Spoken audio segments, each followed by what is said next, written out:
far. Before, when we wanted to shrink it, we put the 1/2 here. This time, what do you think that we would multiply it by? Say, well, we want it twice as far from the x-axis. Originally, we said the square root of 0 is 0, square root of 1 is 1, square root of 4 is 2.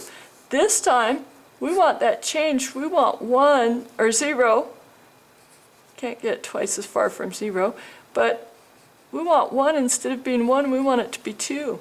And 4, instead of being 2, we want it to be 4. We want it twice as much. If you're thinking that you would put a 2 right here in order to stretch it out, you are absolutely correct. Because the square root of 0 is 0, times 2 is 0. Square root of 1 is 1, times 2 would be 2. Square root of 4 is 2, times 2 is 4. So we just took this graph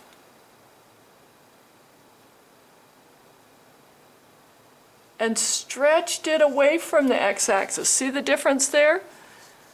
Now we're stretching it away, and we do that by placing a whole number or an improper fraction in front here, as long as we can get it so that it's multiplying it instead of cutting it into pieces. Then we're going to stretch it away from the x-axis. So cube root, you can go ahead and turn off this tape if you'd like and graph these. Cube root went like this. Now by stretching it, we want to see it go out like this. And if you're saying, well, that's simple, we're just going to follow that same pattern that we just followed with the square root, let's check and see if it works. Cube root of -8 equals -2. Now we multiply 2 times that -2, and we get -4, and that's down here at this point. So it is going to work. It is going to work effectively. Same pattern, same process as shrinking, just now we're going to stretch by using a whole number out there. Okay, exponential growth, y equals 2 to the x. Remember, that's when it's growing from left to right. Exponential decay is when it cuts in half going left to right. So instead of going up like the growth, it comes down because it's decaying with time. And time always goes left to right on a graph. So we want to stretch that off of the x-axis. Y equals, now it looks kind of funny, but we put 2 times 2 to the x. Or you could do 2 times 2 to the x that way. So basically, we know that at 2 to the 0th, it equaled 1. 2 to the 0th equals 1. Now we multiply it by 2, so it's 2. 2 to the 1st equaled 2. Now we multiply by 2. It would be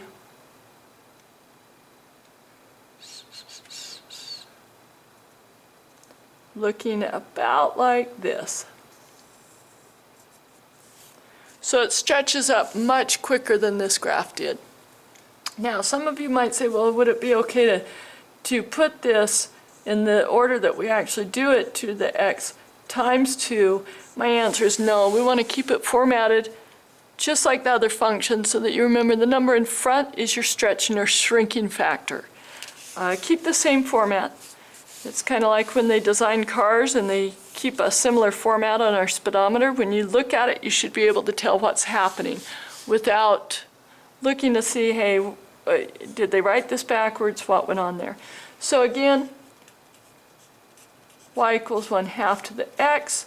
We're going to stretch it. We're going to make it y equals 2 or 3 or 4. You could have any whole number there to stretch it off. Okay, we're just going twice the height. My graphs aren't real big, so that's why we do that. Still comes down near the 0, but it's just further out there before it does, and it raises to infinity much quicker. Okay, rational expressions, again, where we see growth And where we see shrinking is right here across that origin. This is our parent function. And we get those points when we plug in 1. 1 over 1 is 1. So when x is equal to 1, y is equal to 1. Now watch what happens when we have y equals, we put the stretch factor above on this, y equals 2 over x. Well, we plug in 1, and it becomes 2 over 1, which is 2. So at 1, we're clear out here at 2. Negative 1, we're at negative 2. So see the